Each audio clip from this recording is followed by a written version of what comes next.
Hello and welcome back to another episode of The Walk and Talk. I hope you are all well. I hope you're all enjoying a fabulous summer so far and you and your dogs are having many an adventure in the sunshine. If you are getting any sunshine, the irony being I am recording this in the middle of what is probably about to turn into a thunderstorm. But I'm sending sunny vibes your way regardless because it is June and it is what we are supposed to be having. Is it June when this episode goes out? We don't know. Only you know that. I don't know. Anyway, as always, thank you so much for choosing to spend a little bit of your dog walk with me, with this chaotic version of me that has rocked up today. Or maybe you're driving somewhere, maybe you are doing the housework, or maybe you're just hiding from your family for 20 minutes. Maybe you're just taking some time with your headphones, with a cup of tea. Absolutely no judgment whatsoever. I feel you, and I'm very glad that you're here. Anyway, right, that was a bit mad, wasn't it? Shall we just get on with today's episode? Because this episode is one that I have been personally really looking forward to recording for a little while because we're going to be talking about something that I genuinely think that every single dog owner should have a grasp of, right? Everyone should have an understanding of this. This is literally relevant to all of us, no matter how old your dog is, what breed your dog is, whatever problems or goals you are currently working on. And that is how to future-proof your dog's brain. Now, I think that when people hear a topic like this, they usually automatically assume that we are going to be talking exclusively about senior dogs, older dogs, or dogs that may be experiencing some kind of cognitive decline already. But actually, that is not really where I want this conversation to begin. I say conversation, I'm just talking at you, but like I sense you nodding along. Okay. Because if we only start thinking about our dog's brain health when they are already 10, 12, 13 years old, we are pretty ridiculously late to the party, to be honest with you. So instead, I want to switch this up. I want us to think about brain health in exactly the same way that we think about physical health. Now, if you wanted to age well physically, right, as a human, if you wanted to stay fit, you wanted to have energy and mobility and strength in your old age, it already makes total sense that you wouldn't wait until your 60s or your 70s to start exercising, right? You wouldn't wait until your joints already hurt to begin moving your body in any kind of intentional way. You wouldn't wait until you already had significant health problems before considering your nutrition, your sleep, your stress levels, your lifestyle habits, and everything else that goes with it. You'd recognize that the choices you make throughout your life, your whole life, contribute to the health that you enjoy later on. That is just an accepted no-brainer to us, I think. Am I right? Well, now I want you to know that exactly the same principle applies to our dogs. And in particular, given where I want to go with today's episode, I want us to think about this specifically in relation to our dogs' brains. Because actually, so much of what we traditionally think of as dog training is in fact brain building. Every time your dog learns something new, solves a problem, navigates a challenge, experiences novelty in a successful way, gains a little bit of body awareness, explores the world with their nose, or figures something new out for themselves, or learns to better regulate their emotions, right? All of that juicy stuff that we try and put in their lives. Every time that happens, their brain is changing. And I don't mean metaphorically, I mean literally. Physical changes are taking place inside the brain. Neural pathways are strengthening, connections are being built, networks are becoming more efficient. The brain is literally adapting in response to the experiences that the dog is having. And that process is known as neuroplasticity. And that, did I just say that right? Neuroplasticity. I did. Okay. Now, that is a word that I am sure, pronounced correctly or incorrectly, you'll have already heard on this podcast a few times before if you're a long-time listener. Although, don't worry, this isn't going to veer off into some kind of overly scientific lecture or anything. But I just want you to understand that there are so many benefits behind the activity of training your dog. Outside of all the obvious ones, like, your life gets easier because your dog actually pays attention and they do what they're told and all of that kind of stuff. But really, it's not just about getting an amazing recall or achieving loose lead walking or super impressive obedience. It's about creating a dog who remains adaptable, curious, resilient, engaged, and capable of learning throughout their entire life. And that matters enormously when it comes to cognitive functioning and senior cognitive decline, because actually, cognitive decline doesn't just appear out of nowhere when they hit old age, right? Just like physical fitness doesn't just appear out of nowhere. Anyone who has ever set a fitness resolution on January 1st will be all too familiar with this painful reality. I'm very sure. I include myself, hands up. But the foundations are actually laid gradually over years of effort. So, today, I want us to explore what cognition actually is, what cognitive decline looks like, why some dogs seem to age differently than other dogs, and most importantly, the practical things that you can do right now, today, when you're done listening, to help support your dog's brain for years to come. But don't let all of that make you feel instantly overwhelmed, because honestly, many of these things that we're going to talk about are probably things you're already doing, to be honest. If you're listening to this podcast, you're probably a pretty decent dog owner already, right? And if not, they're absolutely things that you can start doing tomorrow anyway, or today. So let's get into it then. What do we actually mean when we talk about cognition? Well, cognition basically refers to the mental processes involved in acquiring knowledge, processing information, making decisions, solving problems, remembering things, paying attention, learning, adapting, and interacting with the world. So, in a nutshell, cognition is basically how your dog thinks, right? It's how your dog learns, how he interprets experiences, how he solves challenges, and generally just how he navigates life. So when your dog remembers where the treat cupboard is, for example, that's cognition. When he figures out a puzzle toy or he learns a new trick in training, that's cognition. Likewise, when your dog encounters something new and unfamiliar and has to decide how they're going to respond to that, that's cognition as well. When he learns from past experiences and then applies that knowledge in a new situation, that's cognition. And cognition is influenced by many different systems within the brain, okay? Memory, attention, learning, emotional processing, problem solving, decision making, sensory processing, all of these things coming together. And I think the most important idea I just want to get across today, okay, is that dogs don't stop developing mentally when they finish puppyhood. They don't just like magically become the adult version of themselves and then that's it. That's the dog. But their brain actually remains remarkably adaptable throughout their life. And I think I just want to hammer this home to all dog owners, right? The capacity for learning never really disappears. The ability to form new neural connections never completely disappears. The brain remains capable of change. So the old saying about teaching an old dog new tricks, yes, the answer is yes, you absolutely can. And I'm kind of here pushing the message that you should be doing that. And that there is so much that we can do to influence cognitive health throughout our dog's life.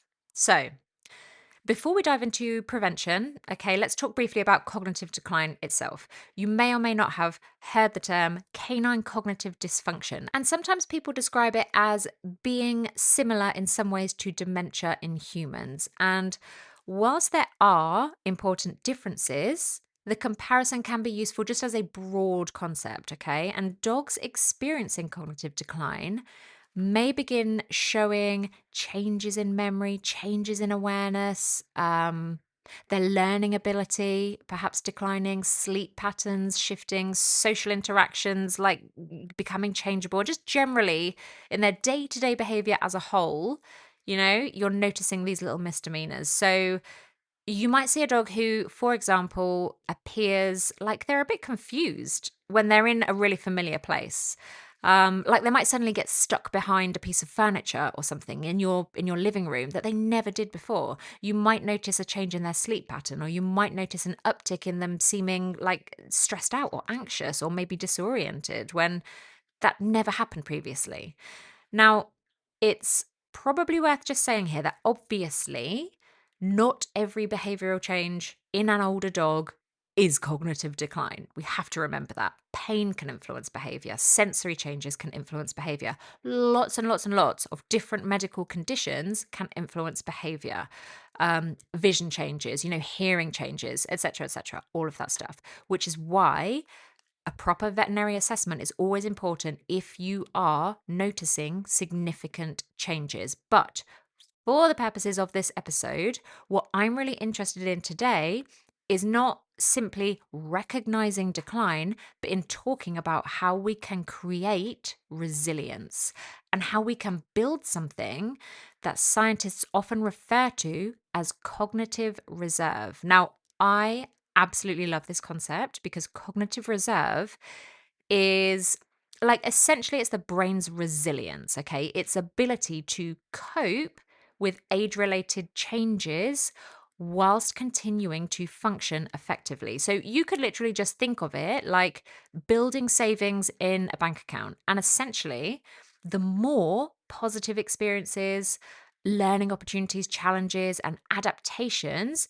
that the brain experiences throughout life, the larger that reserve may become. And this is where dog training becomes far more exciting if you're a nerd like me, but also far more valuable to everyone, to any everyday dog owner. You don't have to be a nerd to be pleased about this because now every training session you do is not simply teaching a new behavior that just looks cool or might be useful for your life, but it's potentially contributing to your dog's cognitive reserve.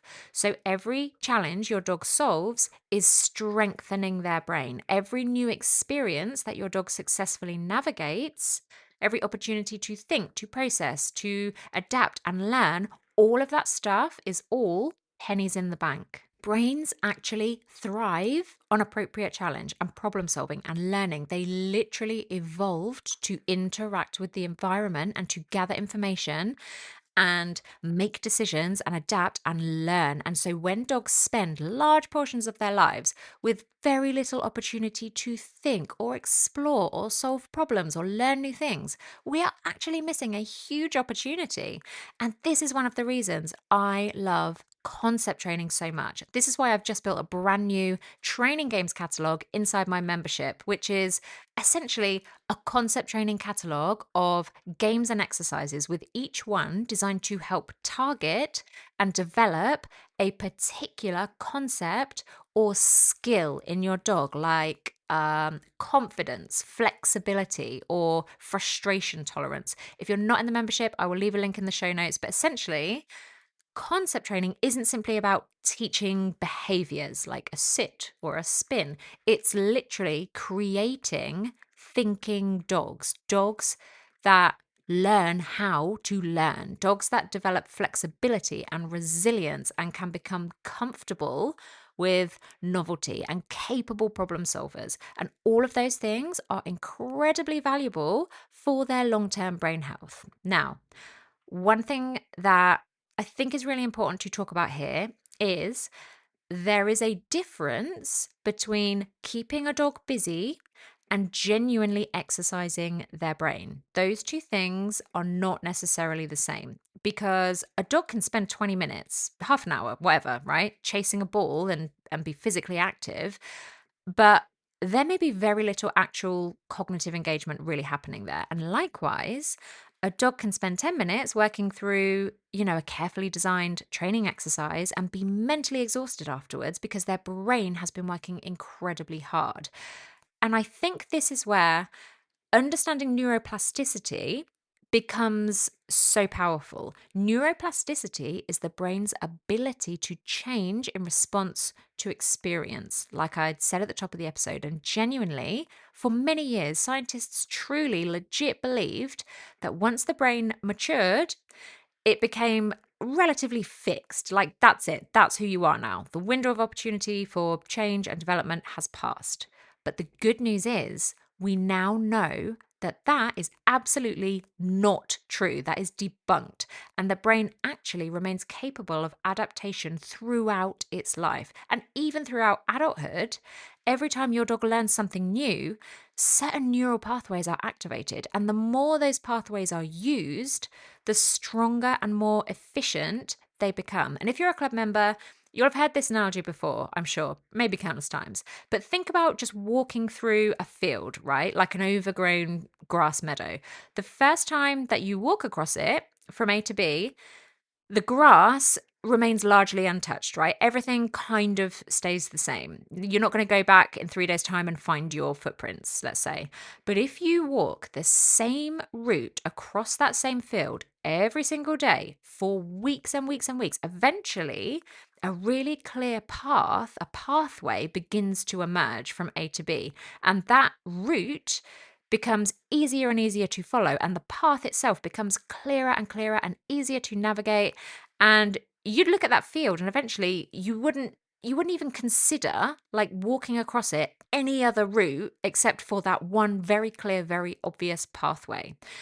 And the brain basically works in a similar way. So the more often certain networks are activated, the stronger those networks become, which means that every training session is actually doing something far more significant than simply teaching that specific behavior you are working on. You're actually strengthening the systems involved in paying attention to you. You are strengthening memory. You are strengthening decision making or emotional regulation or your dog's problem solving abilities. You're literally encouraging the brain to adapt and to improve itself. And what I find particularly interesting is that learning itself, the actual art of learning something new, that seems to really matter, right? It's not just about performing familiar tasks. So teaching your dog like 3 tricks and then just drilling those same 3 tricks for the next 10 years, that's not really the one that we're looking for. What you want to maintain throughout your dog's lifetime is actually learning, like learning new things, novelty, new challenges, the need for adaptation. These are all incredibly important. So I guess what I'm trying to say is there is real value in continuing to teach them new things, right? Throughout their entire life. I think one of the biggest mistakes owners make is just assuming that, training ends once a dog is trained, in inverted commas. Once they're trained, he's been to training school, he's been to puppy class, I've got the certificate, whatever it is, he's trained, it's done, the training's done. The recall works, the sit works, the lead walking's pretty good, job done, right? Must be. Training is complete. I know so many dog owners think like this. I know people do, but just to put this into perspective, right? Imagine if we applied that logic to ourselves just for a second. So imagine just deciding at 30 years old, 25, 40, whatever, that you've learned enough and you will never learn another skill again. Not another skill, nothing. You'll never read another book. You will never try a new hobby. You will never challenge your brain. You will never learn or do anything unfamiliar that hasn't already been done. You will never do that again. I think it's fair to say that most of us instinctively recognize that that wouldn't be ideal for long term cognitive health, right? And yet we often do exactly that with our dogs. A lot of people do. Whereas I can hand on heart tell you that the dogs that seem to remain bright and engaged and, energetic and mentally youthful, they often have one thing in common, and it's simply that they are still learning.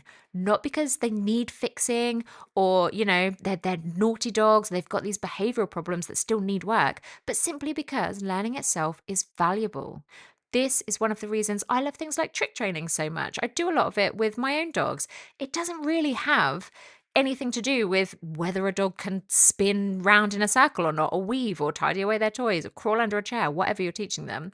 A lot of that's pretty irrelevant, right? It's not really useful in everyday life. But what matters is the process, the thinking involved in the learning, the experimentation, the problem solving, the communication between the dog and the handler, the dog's experience of figuring something out. That process all of that stuff is where the magic really happens and where the value is. And if all of that sounds a little bit overwhelming, actually, some of the most cognitively enriching training isn't necessarily the most complicated. It doesn't have to be complicated trick stuff. It can literally be as simple as teaching your dog to put their front paws on a variety of different surfaces, or just teaching them to move backwards. Don't go forwards. Let's try going backwards. Or teaching them to just pivot around a platform, teaching them to target something with their nose or their paw, or teaching them to find hidden items, whether that is, with scent work or just visual discrimination. All of these things require thinking and they require attention and motor planning and information processing, and all of that stuff is really valuable. Another thing that I think is super valuable and can sometimes be overlooked when it comes to brain health in dogs is confidence, because confidence is not just an emotional state, but it truly, truly influences cognition as well. So think about how difficult it is to learn something when you are in yourself feeling, overwhelmed or like anxious or stressed out. I'm sure I've talked about this on the podcast before, and that one hideous maths teacher I had at school. Just think about how difficult it is to solve problems when you are feeling anxious or stressed, or how difficult it is to think when you are feeling under pressure.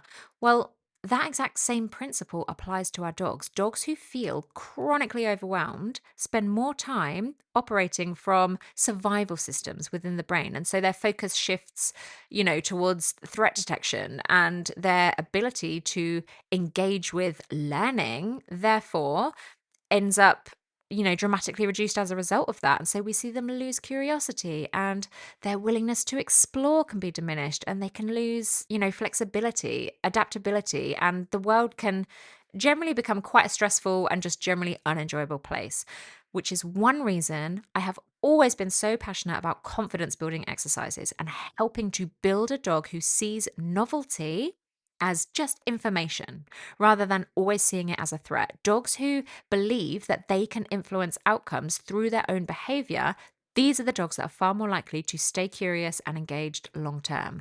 Because when we teach our dogs how to overcome challenges successfully, we are literally changing how they experience the whole world. And I genuinely believe that has profound implications for long term well being. And this is where things like, proprioception and body awareness training, that kind of stuff can be really interesting too. Now, if you have followed me for any length of time on Instagram, you'll know I absolutely love body awareness type work. And I know that a lot of dog owners will often assume, it's purely about like fitness or physical coordination or maybe like injury rehab or whatever, but it's actually doing so much more than that. Not that it doesn't do those things, but it does so much more than that. Body awareness exercises really require dogs to consciously process information about where their body is in space. So they need to think about movement, they need to plan it and get coordinated, and they need to adjust it based on feedback from the environment. And all of that requires brain power. So when a dog carefully steps over some cavaletti poles, or backs up onto a platform, or just learns to control individual limbs with more precision, they are engaging complex neural systems in order to do that. It's like they're creating maps within their brain, and they're strengthening the communication between their brain and their body. And those systems absolutely benefit from practice. So any kind of body awareness work is a great one to add to your toolkit. Another fantastic little opportunity for brain work that your dog will always thank you for is sniffing or scent work, because if there is one thing, okay, that dogs were born to do, it is to use their nose. Sniffing might well be one of the most cognitively enriching activities available to our dogs, because when dogs sniff, they're gathering enormous amounts of information. Enormous. It is nothing like the experience that you or I perceive when it comes to using our noses. Like, we cannot contemplate how different it is for a dog. They're analyzing scent, they're processing environmental data, they're investigating, they're making decisions, they're literally engaging with the world in the way that dogs evolved to engage with the world. And I think modern dog ownership sometimes underestimates just how important that is. So, a walk where your dog spends time investigating scents and smelling the things they pass is going to be cognitively richer than a walk where they simply march in a straight line in a heel position and cover a greater distance. And that's not to say physical exercise doesn't matter, because that obviously has its part to play too. There is so much research across multiple species that consistently suggests that physical activity benefits brain health. It gives us increased blood flow, for one, right? Obviously, that's good for the brain. How can it not be? It supports neurological function, and it obviously supports overall health and fitness as a whole for your dog as well.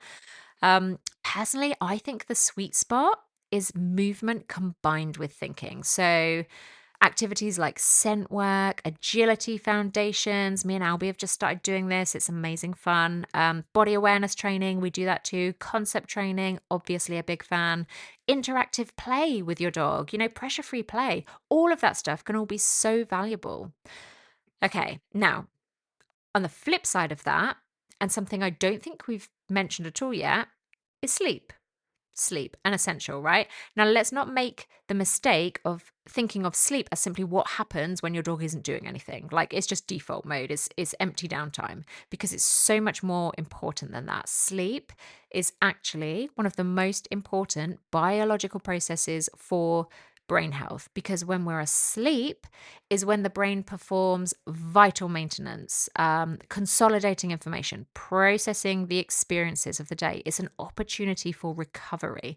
And just as poor sleep affects our ability to think clearly, to learn effectively, to regulate our emotions, all of that stuff, the same appears to be true for dogs as well. So, if we genuinely care about cognitive health, we should care about their sleep quality. So, we need to make sure our dogs have sufficient opportunities for rest throughout their day. Now, obviously, it varies depending on the age of your dog, whether they are an active working breed or they're like a slower paced, more docile breed. Puppies and senior dogs, obviously, they need a lot more sleep.